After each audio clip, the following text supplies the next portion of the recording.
जय जिनेन्द्र।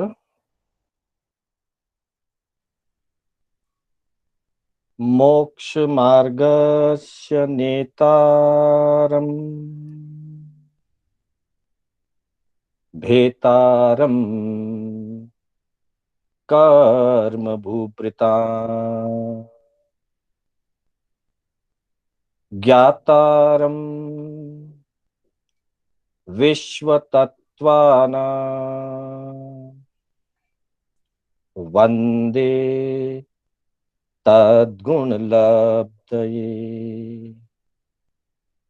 वन्दे तद्गुणलब्धये।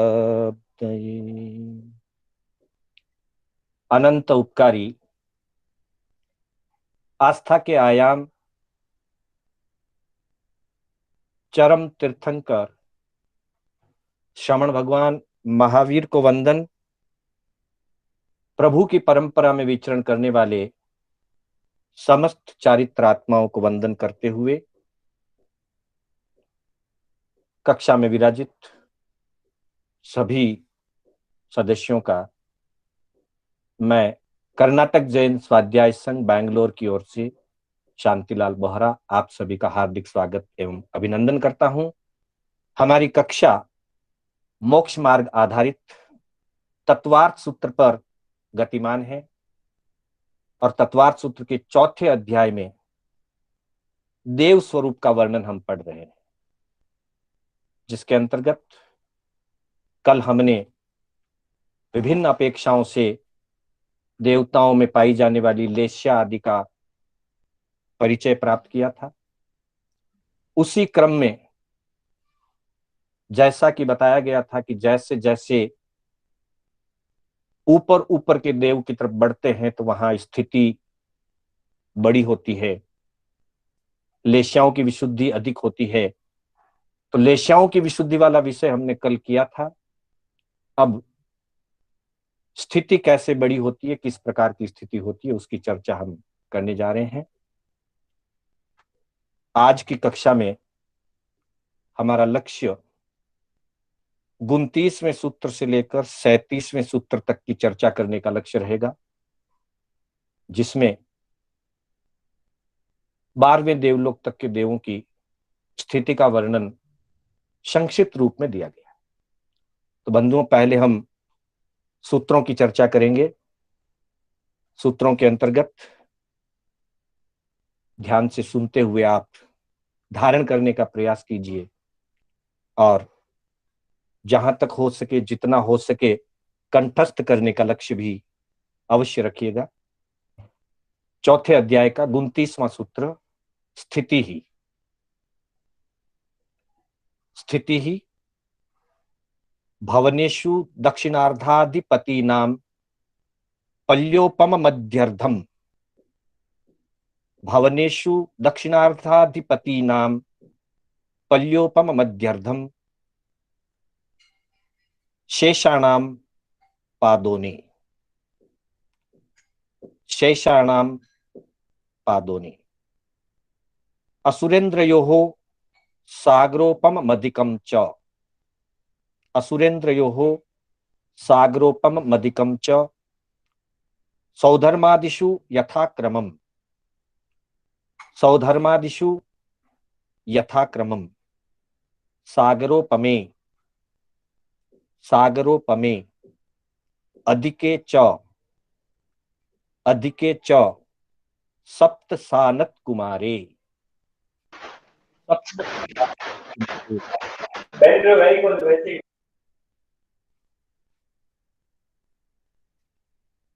36वां सूत्र सप्त सानत कुमारे और 37वां सूत्र विशेष त्रि सप्तदश एकादश त्रयोदश पंचदश विरधिकानि च। विशेष त्रि सप्तदश एकादश त्रयोदश पंचदश विरधिकानि च। बंधुओं, इन सूत्रों के अंतर्गत आज हम देवगति के अंदर वैमानिक देवों की और उसी क्रम में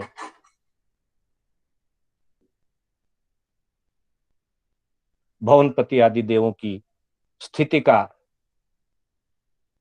स्वरूप जानने का प्रयास करेंगे।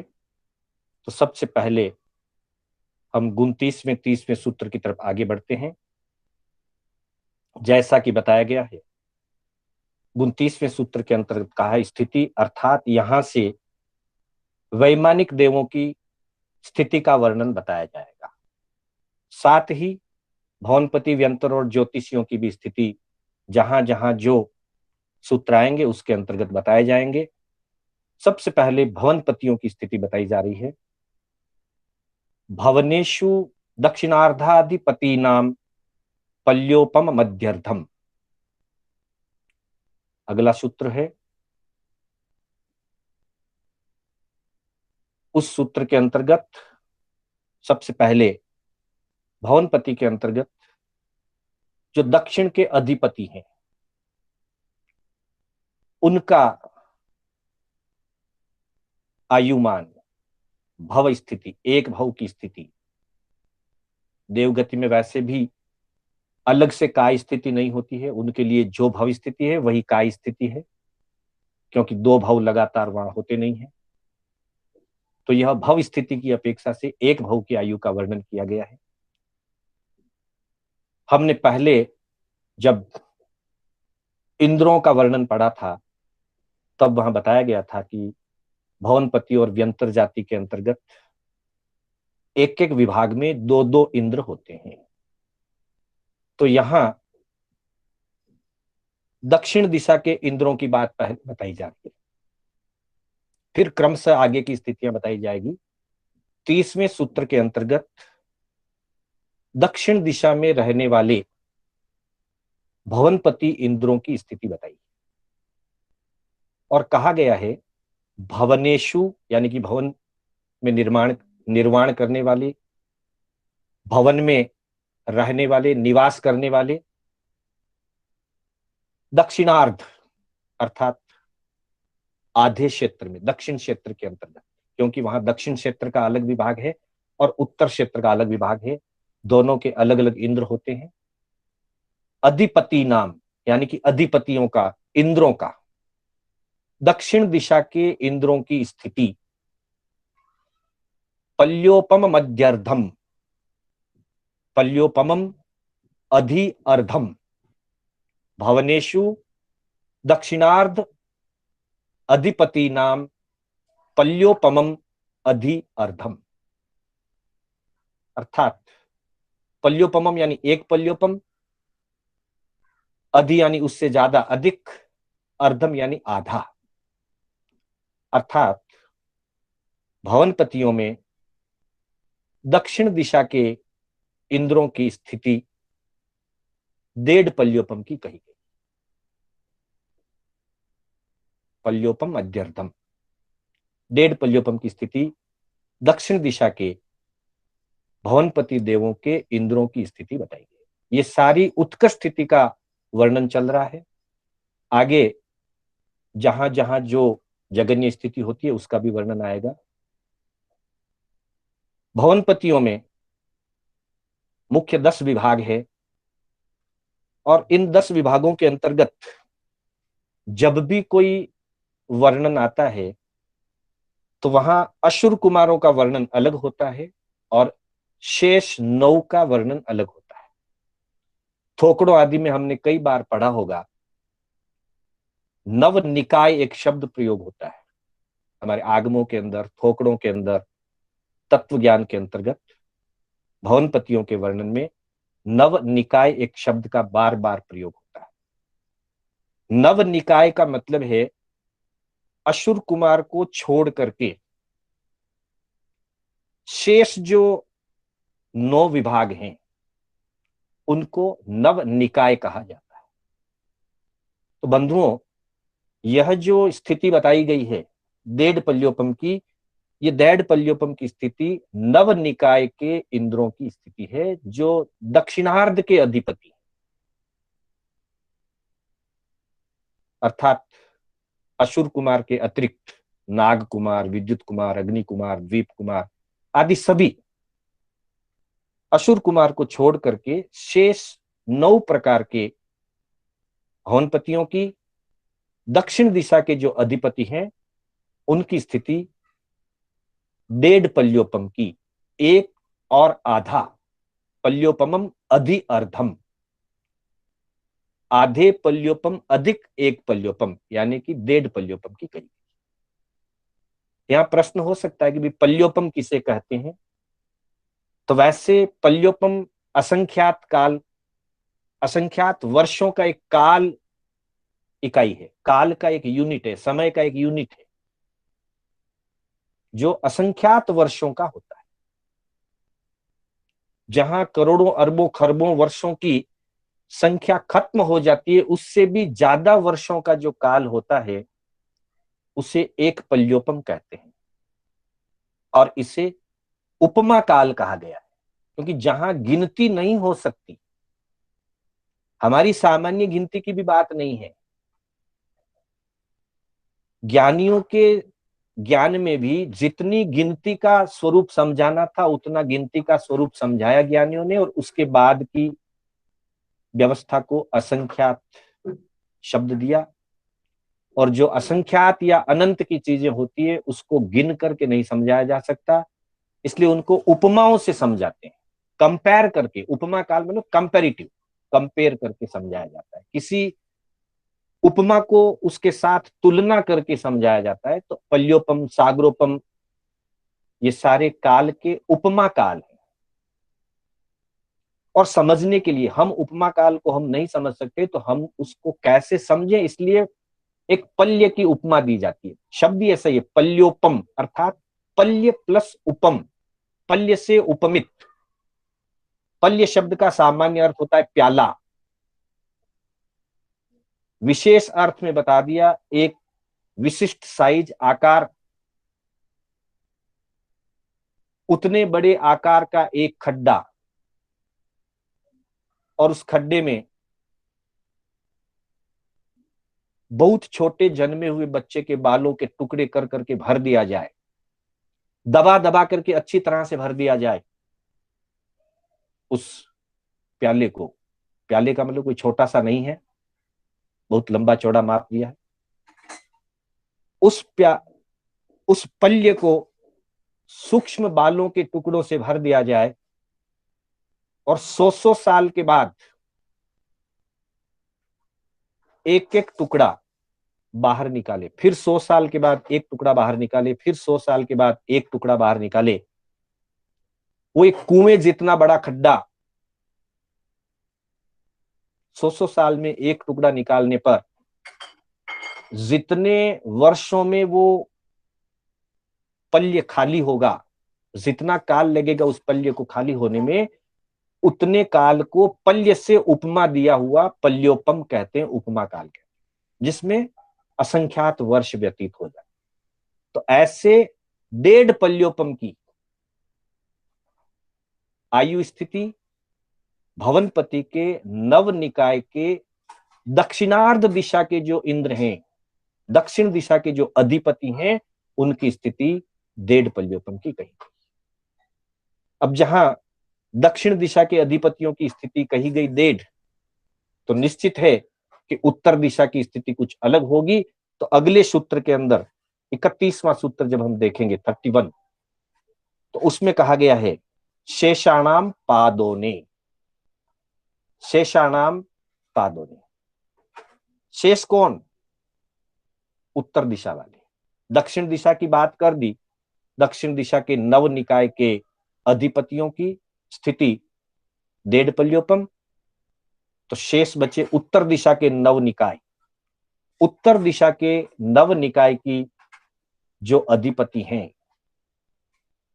असुर कुमार के अतिरिक्त नाग कुमार से लेकर आगे सभी स्तनित कुमार तक, उनके जो अधिपति हैं उत्तर दिशा के, उनकी स्थिति के लिए सूत्र दिया है शेषाणाम पादोने, अर्थात उन शेष रहे हुए उत्तर दिशा के अधिपतियों की स्थिति पादोने, अर्थात 1.25।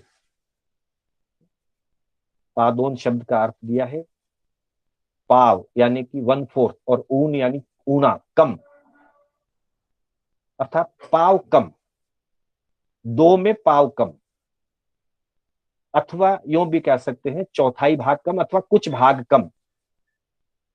तो वहां 1.5 पल्योपम की स्थिति दी है। पादोने का अर्थ होता है 1.25, शाब्दिक अर्थ है 1.25, 2 में से पाव का हिस्सा कम निकलने पर पादोने। इस तरह से दक्षिण दिशा के अधिपतियों की नव निकायों की स्थिति 1.5 पल्योपम और उत्तर दिशा के अधिपतियों की स्थिति 1.25 पल्योपम उत्कृष्ट स्थिति बताई गई है। नव निकाय की स्थिति बताने के बाद अशुर कुमार बाकी बचते हैं। तो अगला जो सूत्र है 32वां सूत्र, उसमें नव निकायों में जो सबसे ऊपर, नव निकाय के ऊपर यानी कि जो असुर कुमार है, उनकी स्थिति बताई गई है। असुरेंद्रयोः सागरोपम मदिकम च, असुरेंद्रयोः सागरोपम मदिकम च। संधि विच्छेद देखेंगे, असुर इंद्रयोः सागरोपमम अधिकम च, सागरोपमम अधिकम च। अशुर यानी असुर कुमार जाति के भवनपति देव, इंद्रयोः 2 इंद्र, जैसे नव निकाय में 2-2 इंद्र हैं दक्षिण दिशा और उत्तर दिशा के हिसाब से, वैसे ही असुर कुमार के भी 2 इंद्र हैं दक्षिण दिशा और उत्तर दिशा। हमारे लघुदंडक आदि के थोकड़ों में जब हम पढ़ते हैं तो वहां वर्णन आता है कि दक्षिण दिशा के अंदर चमरचंचा राजधानी होती है और उसके इंद्र चमरेंद्र होते हैं, और उत्तर दिशा में असुर कुमारों के अंतर्गत उत्तर दिशा में बलिचंचा नाम की उनकी राजधानी होती है और उसके जो इंद्र होते हैं वो बलिंद्र कहलाते हैं। तो यहाँ असुरेंद्रयोः द्विवचन का प्रयोग किया है, 2 असुरेंद्र, 2 प्रकार के असुरों के इंद्र, अर्थात एक दक्षिण दिशा के चमरेंद्र और दूसरे उत्तर दिशा के बलिंद्र। इन 2 इंद्रों की, असुर जाति के इन 2 इंद्रों की जो आयु बताई है, स्थिति बताई है, उसके लिए कहा सागरोपमम अधिकम च, अर्थात एक जगह स्थिति सागरोपम की है, एक सागरोपम की है, और अधिकम च, और दूसरों की स्थिति सागरोपम से अधिक है। यानी कि दक्षिण दिशा के चमरेंद्र की जो आयु स्थिति है वो उत्कृष्ट एक सागरोपम की स्थिति है, और उत्तर दिशा के बलिंद्र जी की जो स्थिति है वो एक सागरोपम से कुछ अधिक यानी कि एक सागरोपम जाजेरी है। तो फिर देखिए 10 प्रकार के भवनपति, 10 प्रकार के भवनपतियों में नव निकाय के 9 विभाग, उनके उत्तर दक्षिण से 2-2 विभाग, और अशुर कुमार के भी उत्तर दक्षिण के हिसाब से 2-2 विभाग। तो दक्षिण दिशा के अंदर नव निकाय की स्थिति 1.5 पल्योपम की, और उत्तर दिशा के नव निकाय के इंद्रों की अधिपतियों की स्थिति 2.25 पल्योपम की। इसी कड़ी में असुर कुमार के अंतर्गत दक्षिण दिशा के इंद्र चमरेंद्र जी की स्थिति 1 सागरोपम, और उत्तर दिशा के इंद्र बलिंद्र जी की स्थिति 1 सागरोपम जाजेरी, सागरोपमम अधिकम च। जैसे पल्योपम की बात हुई, पल्योपम उपमा काल है, असंख्यात वर्ष का है, ठीक वैसे ही सागरोपम भी उपमा काल है और असंख्यात वर्ष का है। लेकिन पल्योपम और सागरोपम की अगर तुलना करें तो जितना बड़ा एक पल्योपम होता है उससे कितना गुना बड़ा सागरोपम है, तो बताया कि 10 करोड़ा करोड़ी पल्योपम होने पर एक सागरोपम होता है। एक सागरोपम इज इक्वल टू असंख्यात वर्ष इज इक्वल टू 10 करोड़ा करोड़ी पल्योपम, यानी कि 10 करोड़ इंटू 1 करोड़, 10 करोड़ को 1 करोड़ से गुना करने पर जो संख्या आती है उतने पल्योपम का एक सागरोपम होता है, यानी कि पल्योपम से कई गुना बड़ा सागरोपम होता है। पर यह भी उपमा काल है, असंख्यात वर्ष का काल। तो इस तरह से भवनपति देवों की, उनके इंद्रों की दक्षिण और उत्तर दिशा के आधार पर अलग अलग उत्कर्ष स्थिति बताई। इसी चीज को हम आगम के स्तर पर देखें, आगम वाणी में देखें, अगर आगम पाठ, तो ऐसा ही वर्णन लगभग हमको आगमों में भी मिलता है। जो वर्णन तत्वार्थ सूत्र में दिया है वही वर्णन आगम पाठ में दिया है। हमारे सामने आगम पाठ अगर आए तो हम उसको देख सकते हैं। हम आगे बढ़ेंगे।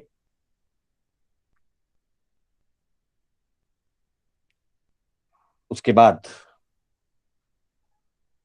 वैमानिक देवों की स्थिति शुरू होगी। उससे पहले आगम पाठ को हम देखते हैं, जहां कहा गया है असुर कुमाराणाम भन्ते देवाणम केव इयम काल ठीई पनत्ता। प्रश्न पूछा गया कि असुर कुमारों के अंदर कितनी काल स्थिति कही गई है। तो बताया उक्को सेणम साई रेगम सागरोवम, एक सागरोपम से कुछ अधिक कही गई। यहां समुचय रूप से बता दी। सूत्र में दक्षिण और उत्तर अलग अलग करके दक्षिण की एक सागरोपम की और उत्तर दिशा की एक सागरोपम जाजेरी बताई। यहां समुचय रूप से साई रेगम सागरोवम, सातिरेक मतलब अधिकता सहित कुछ अधिक एक सागरोपम की स्थिति बताई। फिर पूछा गया नाग कुमार आदि की स्थिति कितनी होती है। तो बताया उक्को सेणम दो पलियो वमाइम देश ऊणाइम, अर्थात दो पल्योपम से देश ऊन कुछ कम। जैसा कि सूत्र में पादोने शब्द से ये बताया गया, पादोने का अर्थ कहीं पौने दो किया है और कहीं पादोने का अर्थ दो देश न्यून दो किया है। आगम में इसका अर्थ देश न्यून दो आता है। उक्को सेणम दो पलियो वमाइम देश ऊनाइम, दो पल्योपम में कुछ कम, दो पल्योपम से कुछ कम की स्थिति नाग कुमार की बताई गई है। फिर सुपर्ण कुमार के लिए पूछा तो कहा उक्कोशनम दो पल्योवान देश उड़ाए, अर्थात वहां पर भी उत्कृष्ट स्थिति दो पल्योपम से देश न्यून कही गई। एवं एनम अभिलावेणम जाव थणीय कुमाराणम जहा नाग कुमारणम, जैसी स्थिति नाग कुमार आदि की बताई गई है यावत स्तनित कुमार तक यही स्थिति बताई गई है। अर्थात असुर कुमार के अंदर उत्कृष्ट स्थिति एक पल्योपम जाजेरी और शेष 9 निकायों में उत्कृष्ट स्थिति देशून दो पल्योपम। यहां उत्तर दक्षिण अलग अलग ना देकर के सम्मिलित रूप से दी है। आगमों का अपना अलग अलग तरीका होता है। आगमकार किसी अलग अपेक्षा से कहीं सम्मिलित करके बता देते हैं, कहीं अलग अलग विभाग करके बता देते हैं। तो ये सारी स्थितियां प्रज्ञापना सूत्र के स्थिति पद में अगर हम पढ़ते हैं तो हमको देखने के लिए मिलती है। और विशेष जानकारी के लिए हमें प्रज्ञापना सूत्र का अवश्य ही अवलोकन करना चाहिए, तो और गहराई से हमको जानने का मिलेगा। इसके बाद वैमानिकों की तरफ बढ़ते हैं। हालांकि भवनपति के बाद व्यंतर आते हैं, व्यंतर के बाद ज्योतिषी आते हैं, उसके बाद वैमानिक आते हैं। लेकिन सूत्र में जिस जिस सूत्र से जो जो चीज जल्दी कनेक्ट होती है उसके आधार से बताया गया है। तो यहां पहले वैमानिकों की स्थिति तत्वार्थ सूत्र के अंदर बताई गई। तो वहां लिखा है 33वें सूत्र में कहते हैं सौधर्मादिशु यथाक्रमम, सौधर्मादिशु यथाक्रमम, अर्थात सौधर्म आदि जो देवलोक हैं, सौधर्म देवलोक, ईशान देवलोक, सनत कुमार देवलोक, 12 प्रकार के जो देवलोक बताए गए हैं, उनके लिए कहा कि यथाक्रम से, यानी कि क्रमानुसार, नेक्स्ट टू नेक्स्ट जो स्थिति है। अब सबके नाम नहीं दिए जाएंगे, जहां जहां कोई शब्द की जरूरत है वहां नाम देंगे पहचान के लिए, वरना क्रम से उस स्थिति को समझते जाइए, ऐसा इस सूत्र से बता दिया। सौधर्मादिशु यथाक्रम। और फिर 34वें और 35वें सूत्र में कह दिया सागरोपमे अधिके च, सागरोपमे। चूंकि ऊपर सागरोपम की चर्चा आ चुकी है असुर कुमार के अंतर्गत, इसीलिए इस सूत्र को यहां जोड़ते हुए पहले वैमानिक देवों की स्थिति बताई। सौधर्म आदि देवलोकों में यथाक्रम से ये स्थिति रहेगी, तो सबसे पहले कह दिया सागरोपमे। सागरोपम, जैसा हम पहले ही चर्चा कर आए, ये एक असंख्यात वर्षों का उपमा काल है। 10 करोड़ा करोड़ी पल्योपम का एक सागरोपम होता है। सागरोपमे शब्द से अर्थ निकलता है दो सागरोपम। बंधुओं, संस्कृत भाषा की अपनी एक अलग विशेषता है। पहले भी इसके बारे में एक बार चर्चा हुई थी कि जहां हिंदी और अंग्रेजी में एक वचन और बहुवचन दो ही प्रकार के विभाग हैं, सिंगुलर और प्लूरल, वहीं संस्कृत के अंदर 3 वचन बताए गए। हिंदी में 2 वचन है, एक वचन बहुवचन। अंग्रेजी में भी 2 ही है, एक वचन बहुवचन। लेकिन संस्कृत भाषा के अंदर, और संस्कृत के साथ साथ प्राकृत, क्योंकि प्राकृत का ही परिष्कृत रूप संस्कृत है, मूल भाषा प्राकृत है। सभी भाषाओं की जननी मूल भाषा प्राकृत है। प्राकृत में भी 3 प्रकार के वचनों का वर्णन मिलता है, संस्कृत में भी 3 प्रकार के वचन। अतः सागरोपमम कहने से एक सागरोपम होता है, सागरोपम्य कहते हैं तो 2 सागरोपम हो जाता है, क्योंकि वहां एक वचन, फिर द्विवचन और बाद में बहुवचन बताए गए, 3 वचन बताए गए। और सागरोपमाणी कहेंगे अगर, तो अनेक सागरोपम की बात होगी। फिर ध्यान दीजिए, सागरोपम या सागरोपमम शब्द कहने से एक सागरोपम, सागरोपमे ऐसा शब्द का प्रयोग करने से द्विवचन होता है, अर्थात 2 सागरोपम। और सागरोपमाणी ऐसा कहने से बहुवचन हो जाता है। 3 से अबव, 3 और उसके आगे की जब संख्या होगी तो बहुवचन का प्रयोग करते हैं, और स्पेसिफिक 2 का कोई स्वरूप बताना हो तो द्विवचन, और 1 का बताना हो तो एक वचन। जैसा कि तत्वार्थ सूत्र के पहले अध्याय के पहले सूत्र से हम ये बात समझ सकते हैं, सम्यक दर्शन ज्ञान चारित्राणि मोक्ष मार्ग। वहां मार्ग शब्द कहकर के एक वचन का प्रयोग किया, मार्ग एक ही है, मोक्ष का एक ही मार्ग है। उस मार्ग के 3 विभाग है, और तीनों का समन्वय होने पर, तीनों का सम्मिलित होने पर वो मोक्ष मार्ग बनता है। तो वहां सम्यक दर्शन ज्ञान, एक दर्शन हो गया, दूसरा ज्ञान हो गया, तीसरा चारित्र, तो 2 से अधिक 3 हो गया, तो वहां भी चारित्राणी शब्द का प्रयोग किया, मतलब 3 चीजों के लिए बहुवचन का प्रयोग किया, और मोक्ष मार्ग के लिए एक वचन का प्रयोग किया। तो यहां पर हमने पिछले सूत्र में देखा था सागरोपमम, वहां एक वचन का प्रयोग हुआ, और यहां सागरोपमे द्विवचन का प्रयोग हुआ।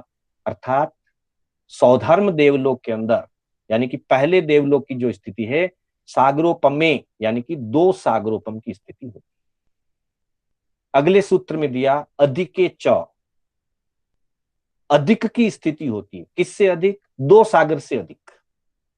अर्थात ऊपर बता दिया सौधर्मादिशु यथाक्रमम, जो भी बात कही जाएगी वो यथाक्रम से आगे देवलोकों के लिए समझना चाहिए।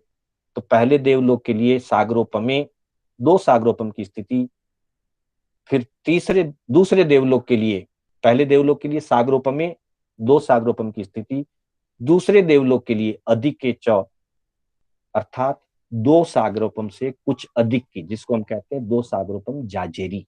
ये सारी उत्कर्ष स्थितियों की चर्चा चल रही है, फिर आगे के सूत्रों में जगन्य स्थितियां भी बताई जाएगी। तो पहले देवलोक की स्थिति 2 सागरोपम, और दूसरे देवलोक की स्थिति 2 सागरोपम से अधिक, यानी कि 2 सागरोपम जाजेरी। सप्त सानत कुमारे, आगे बढ़ते हुए कह दिए कि सनत कुमारों के अंदर, सप्त सानत कुमारे, यहां पे सप्तमी विभक्ति का प्रयोग हुआ है, सानत कुमारे यानी कि सनत कुमारों में। सप्त यानी 7, सागरोपम शब्द ऊपर से चल रहा है, उसी से हम कनेक्ट करते जाएंगे। तो सानत कुमार जाति के देवों में, या सानत कुमार नाम के देवलोक के देवों में 7 सागरोपम की स्थिति होती है। सप्त सानत कुमारे, सनत कुमारों में 7 सागरोपम की स्थिति होती है। इस तरह से छोटे छोटे 3 सूत्रों में 3 देवलोकों की स्थिति बता दी। सागरोपम में 2 सागरोपम की स्थिति सौधर्म देवलोक की, अधिके च 2 सागरोपम से कुछ अधिक यानी कि 2 सागरोपम जाजेरी स्थिति दूसरे देवलोक की, ईशान देवलोक की, और सप्त सानत कुमारी तीसरे देवलोक के अंदर सनत कुमार जाति के देवों में 7 सागरोपम की स्थिति होती है। ऐसा वर्णन इस सूत्र के अंदर 33वें सूत्र में दिया है। अब जब हम और आगे बढ़ते हैं तो अगला एक सूत्र, उस एक सूत्र में चौथे देवलोक से लेकर के सारी स्थिति बताई। जो स्थितियां अभी हमने देखी उनका अगर आगम प्रमाण देखना तो उत्तराध्ययन सूत्र का 36वां अध्ययन जीवा जीव विभक्ति, उसमें जहां जीवों का वर्णन है वहां पे एक एक गाथा में एक एक स्थान की जगन्य और उत्कृष्ट तीनों दोनों प्रकार की स्थितियां बताई है। जैसे कहा कि 2 चेव सागराइम उक्को सेण वियाहिया सोहम मम्मी जहन्नेनम एगम च पलियोवमम, अर्थात सौधर्म देवलोक के अंदर उक्को सेनम उत्कृष्ट स्थिति 2 चेव सागरोपम सागराइम 2 सागर की उत्कृष्ट स्थिति बताई गई है, और जगन्य स्थिति एगम च पल्योवम एक पल्योपम जगन्य स्थिति। यहां उत्तराध्ययन सूत्र में एक एक गाथा में एक एक देवलोक की या एक एक स्थान की जगन्य उत्कृष्ट दोनों स्थितियां साथ साथ में बताई गई है, और तत्वार सूत्र में संक्षिप्तता में उन्हीं चीजों को संक्षिप्तता में पहले उत्कृष्ट स्थितियां सारी बता के फिर एक साथ जगन्य स्थितियां बताई।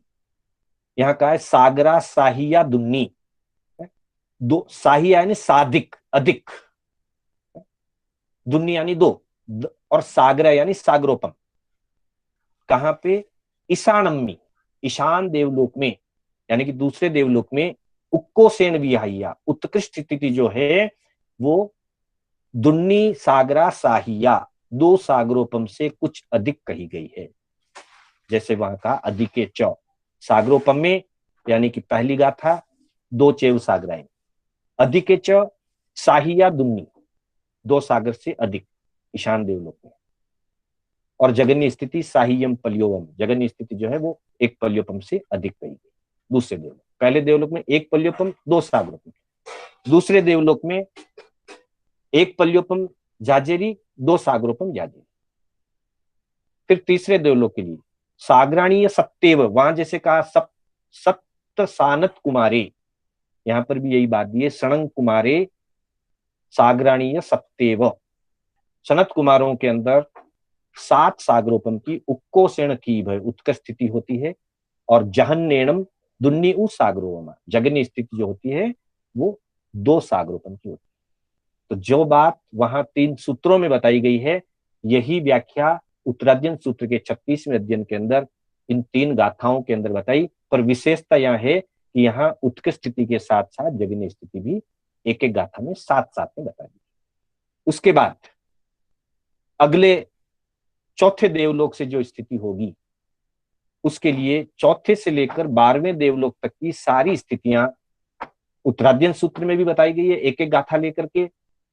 वहां 229वीं गाथा से लेकर 237वीं गाथा तक सारी स्थितियां बताइए 12वें देवलोक तक, और उन्हीं गाथाओं का संक्षिप्त रूप हम कह सकते हैं, जो गाथाएं उत्तराध्ययन में दी गई है उन्हीं गाथाओं का संक्षिप्त रूप करके तत्वार सूत्र में वो सारी चीजें एक सूत्र के अंदर संक्षिप्त में दे दी गई, बस इशारे रूप में दे दी गई है।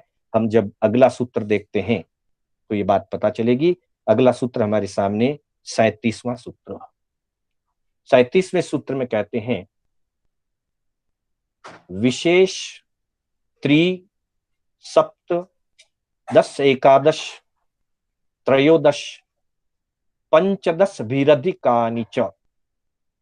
जब संधि विच्छेद करते हैं विशेष त्रि सप्त 10 एकादश त्रयोदश पंचदश भी अधिकानि च। इसमें इस सूत्र को 3 विभागों में पहले हम समझने का प्रयास करें। एक तरफ संख्याएं दी है, बीच में 3 7, 10, 11, 13 और 15।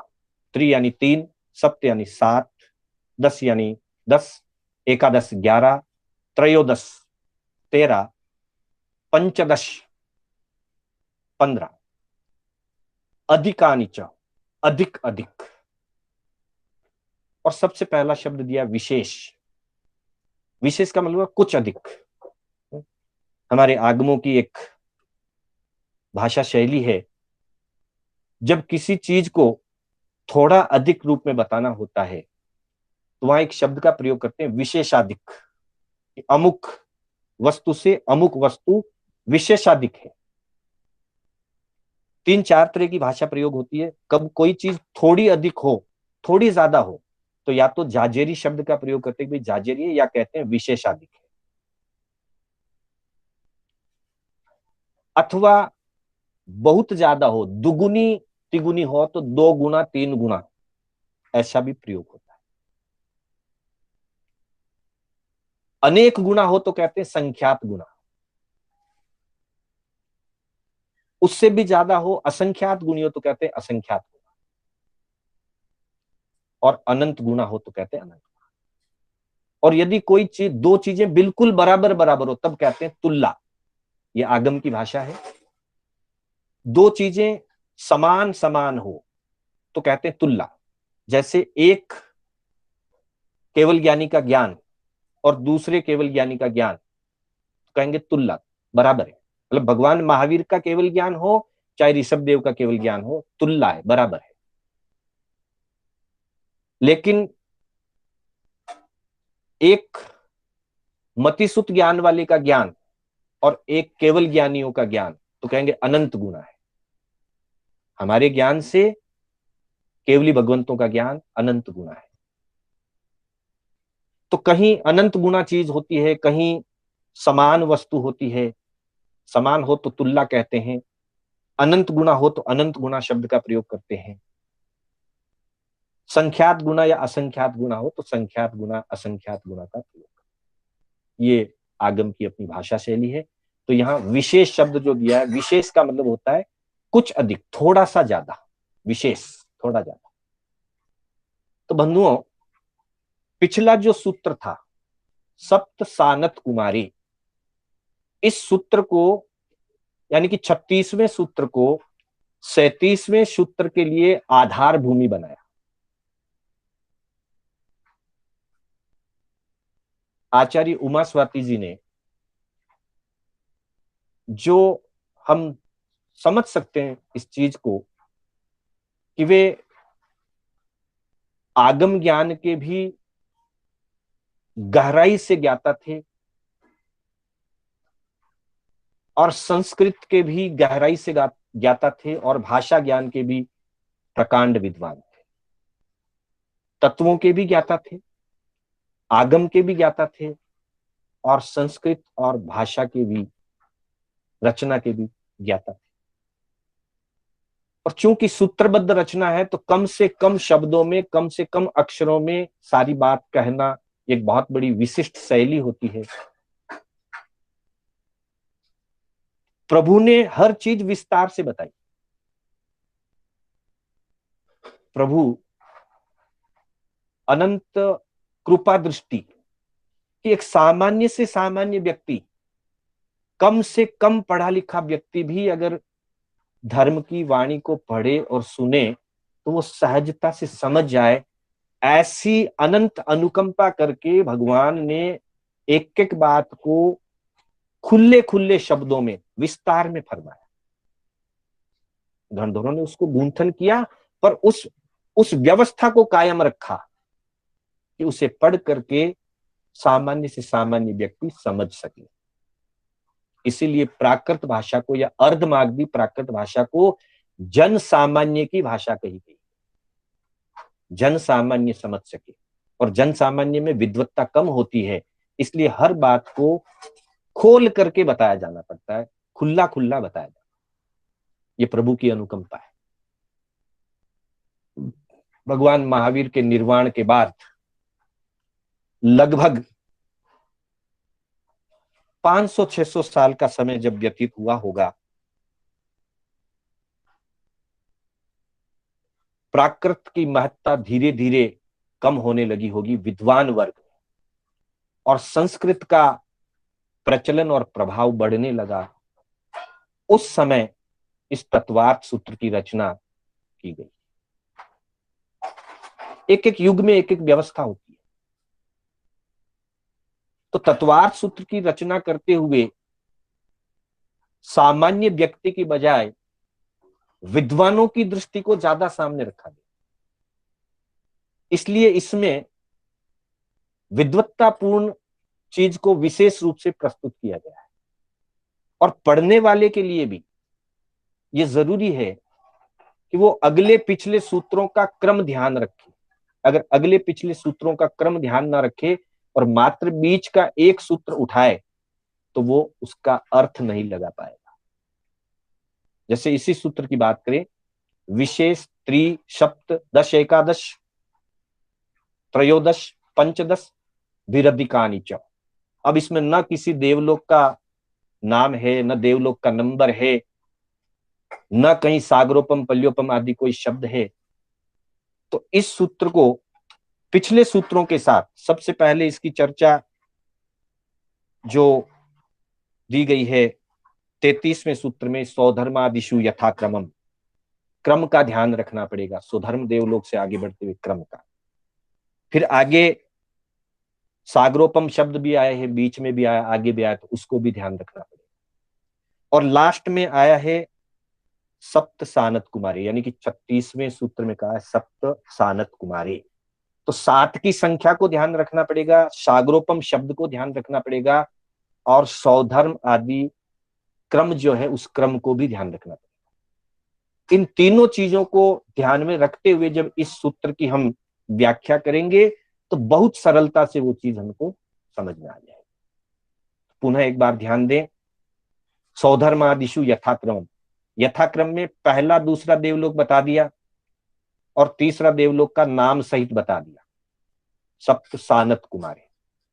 तो ये तय हो गया कि आगे जो चर्चा है वो चौथे से शुरू होगी।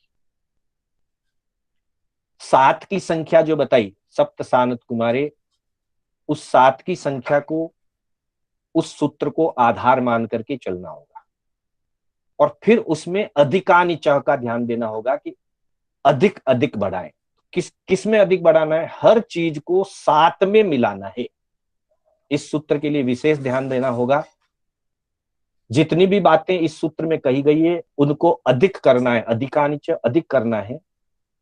किस में अधिक करना है? 7 सागरोपम में अधिक करना है। तो सबसे पहले क्रम में चौथा देवलोक आएगा विशेष, यानी कि चौथे देवलोक में 7 सागरोपम से कुछ विशेष अधिक, यानी कि 7 सागरोपम जाजेरी की स्थिति होगी चौथे देवलोक की। तीसरे देवलोक की स्थिति 7 सागरोपम, चौथे देवलोक की स्थिति विशेष अधिक। अधिकानि च शब्द सब जगह जोड़ेंगे, विशेष अधिकानि च, त्रि अधिकानि च, सप्त अधिकानि च, 10 अधिकानि च, एकादश अधिकानि च, त्रयोदश अधिकानि च, पंचदश अधिकानि च। यानी कि विशेष अधिक, 3 अधिक, 7 अधिक, 10 अधिक, 11 अधिक, 13 अधिक और 15 अधिक, पंचदश 15 अधिक। और उधर संख्या का ध्यान रखना पड़ेगा, चौथा देवलोक, पांचवा देवलोक, छठा, सातवां, आठवां, 9वें 10वें का ज्वाइंट ग्रुप होता है और 11वें 12वें का ज्वाइंट ग्रुप होता है। इस तरह से 7 ध्यान दें, चौथा देवलोक, पांचवा, छठा, सातवां, आठवां, ये 5 हो गए। 9वें 10वें का एक विभाग, 11वें 12वें का एक विभाग। ये 7 विभागों को ध्यान रखेंगे और ये 7 को ध्यान रखेंगे, विशेष, त्रि, सप्त, 10, एकादश, त्रयोदश, पंचदश, सब में अधिकानि। तो 7 के साथ विशेष अधिक, यानी कि चौथे देवलोक की स्थिति 7 सागरोपम से विशेष अधिक। एक चार्ट मैंने इसके लिए बनाया है, उस चार्ट को जब आप देखते जाएंगे साथ में तो इसको समझना बहुत आसान हो जाएगा। इस चार्ट में हमने ये बात ध्यान दी है कि चौथे देवलोक से 12वें देवलोकों की जो देवों की उत्कर्ष स्थिति है, तत्वार्थ सूत्र का अध्याय 4, सूत्र 37वां। आगम आधार में उत्तराध्ययन सूत्र 36वें अध्ययन की गाथा 229 से 237। मुख्य गणना तीसरे देवलोक के देवों की स्थिति 7 सागरोपम के साथ कुछ विशेषता सूत्रानुसार बढ़ाने पर आगे आगे की स्थिति प्राप्त हो जाएगी। तो इस चार्ट को देखते हुए आप देखिए, चार्ट अपने सामने रखिए। चार्ट के साथ सबसे पहले चौथा देवलोक, मूल संख्या सप्त सानत कुमारे वाले से 7 की मूल संख्या को सामने रखेंगे। जोड़ना क्या है? तो पहले विशेष अधिक, अर्थात चौथे देवलोक की स्थिति सागरोपम विशेष अधिक, यानी कि 7 सागरोपम जाजेगी। फिर 5वें देवलोक में मूल संख्या वही 7 रहेगी, सप्त सानत कुमारे वाली, और जोड़ना है 3 3, 7 और 3 10, यानी कि 5वें देवलोक की उत्कृष्ट स्थिति 10 सागरोपम। फिर 6ठे देवलोक में मूल संख्या 7, 7 के साथ 7 अधिक करना है, क्योंकि वहां दिया विशेष त्रि सप्त, तो 7 को जोड़ना है, 7 और 7 मिलाकर के 14 सागरोपम, यानी कि 6ठे देवलोक की उत्कृष्ट स्थिति 14 सागरोपम। 7वें नंबर पे 7वें देवलोक के लिए मूल संख्या 7 के साथ 10 की संख्या जोड़नी है, 7 और 10 अधिक, यानी कि 17 सागरोपम।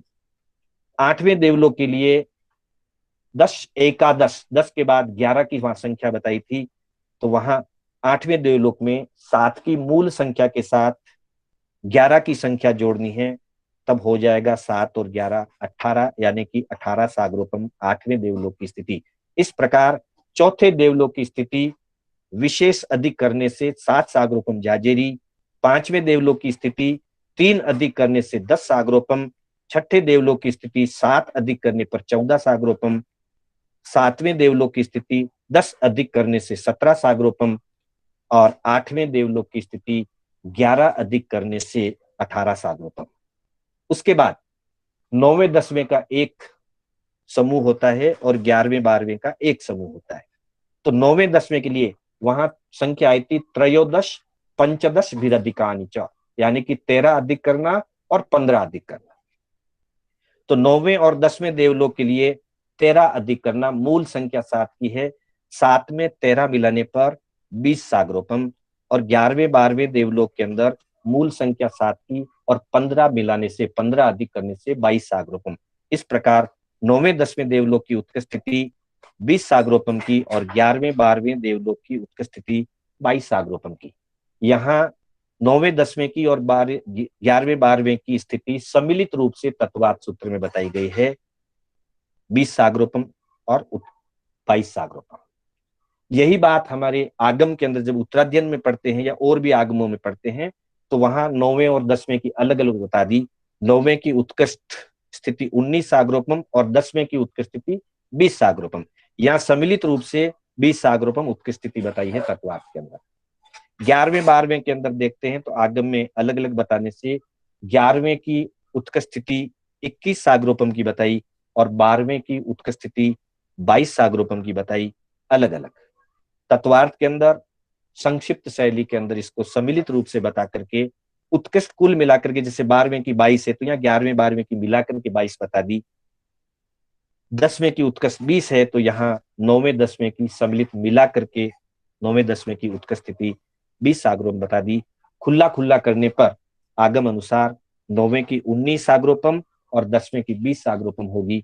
इसी तरह से 11वें की 21 सागरोपम और 12वें की 22 सागरोपम होगी। तो इस तरह से इस एक सूत्र के अंतर्गत, मात्र एक सूत्र को लिया, 7 की संख्या को 36वें सूत्र से मूल आधार रखा, सप्त सानत कुमारे सनत कुमार की स्थिति 7 सागरोपम की होती है। उसमें विशेष अधिकानी, त्रि अधिकानी, सप्त अधिकानी, 10 अधिकानी, एकादश अधिकानी, त्रयोदश अधिकानी और पंचदश अधिकानी, यानी कि विशेष अधिक करना, 3 अधिक करना, 7 अधिक करना, 10 अधिक करना, 11 अधिक करना, 13 अधिक करना और 15 अधिक करना, ऐसा कह करके एक सूत्र के अंतर्गत इन सभी देवलोकों की चौथे से लेकर के 12वें देवलोक तक की उत्कृष्ट स्थिति को एक सूत्र के द्वारा संक्षिप्त में बता दिया गया। विशेष रूप से हमको जानने के लिए अगर हम एक एक की अलग अलग पढ़ना चाहें तो उत्तराध्ययन सूत्र के अंतर्गत, जैसा कि आपको निवेदन किया, उत्तराध्ययन सूत्र का 36वां अध्ययन, जहां जीवाजीव विभक्ति का अध्याय है 36वां अध्ययन, उस 36वें अध्ययन के अंदर हर देवों की, हर जीवों की, देवों की ही नहीं, प्रत्येक जीवों की अलग अलग स्थितियां बताई गई है। तो वहां पर साहिया सागरा सत्त, 7 सागरोपम से साधिक माहिंदमी यानी कि महेंद्र देवलोक की, इसी तरह से एक एक बढ़ाते हुए बम्बलोक की 10 सागरोपम, फिर लंतक की 14 सागरोपम, महाशुक्र की 17 सागरोपम और सहस्रार की 18 सागरोपम। इसी तरह से आगे की गाथाओं के अंदर जब हम देखेंगे तो एक एक आगे गाथा बढ़ते बढ़ते अगली गाथाओं के अंदर 19 सागरोपम, 20 सागरोपम, 21 सागरोपम और 22 सागरोपम की बात भी उत्तराध्ययन के अंदर 36वें अध्ययन में सूत्र संख्या 229 से लेकर 237 तक 30 चौथे देवलोक से लेकर 12वें देवलोक की अलग अलग उत्कृष्ट और जघन्य दोनों स्थितियां यहाँ पर उत्तराध्ययन सूत्र के 36वें अध्ययन में बताई गई है। 233 सूत्र में, गाथा नंबर 233 में 18 सागरोपम की स्थिति सहस्रार यानी कि 8वें देवलोक की बताई है, और उसके आगे के जो सूत्र हैं 234, 35, 36 और 37, उनमें 9वें देवलोक की स्थिति उत्कृष्ट 19 सागरोपम, 10वें देवलोक की स्थिति उत्कृष्ट 20 सागरोपम, इसी तरह से 11वें देवलोक की उत्कृष्ट स्थिति 21 सागरोपम और 12वें देवलोक की उत्कृष्ट स्थिति 22 सागरोपम। इस तरह से जो है सारी स्थितियां वहां उत्कृष्ट और जगन्य एक एक गाथा में एक एक देवस्थान की, एक एक देवलोक की जगन्य उत्कृष्ट स्थितियां बताई गई है। हम दोनों अपेक्षाएं से पढ़ करके हर चीज को जितना अच्छी तरह से हम समझने का प्रयास करेंगे, उतना हमारी ज्ञानावरणीय कर्म की निर्जरा होगी, और ज्ञानावरणीय की निर्जरा के साथ हम मोहनीय कर्म की निर्जरा कर सकेंगे। ज्ञानावरणीय से हमारा ज्ञान का विकास होता है, और ज्ञान के विकास से ज्ञानस्य फलम विरति, हमारे अंतर में विरति भाव जागृत होता है। इस तरह से हम इस अध्ययन को पढ़ते हुए आगे से आगे हम अपने ज्ञान का विकास करें, अपने दर्शन को विशुद्ध बनाएं, और आगे बढ़ते हुए हम चारित्र मार्ग में आगे बढ़ें। इन्हीं भावनाओं के साथ सादर जय जिनेंद्र। कुछ बोलने में या व्याख्या करने में कोई भी आगम विपरीत कथन हुआ हो अथवा बोलने में कोई अशुद्धि हुई हो, तो उसके लिए मैं आपकी साक्षी से, आत्मा की साक्षी से, संघ की साक्षी से मिच्छामि दुक्कडम करता हूँ। मिच्छामि दुक्कडम। जय जिनेंद्र।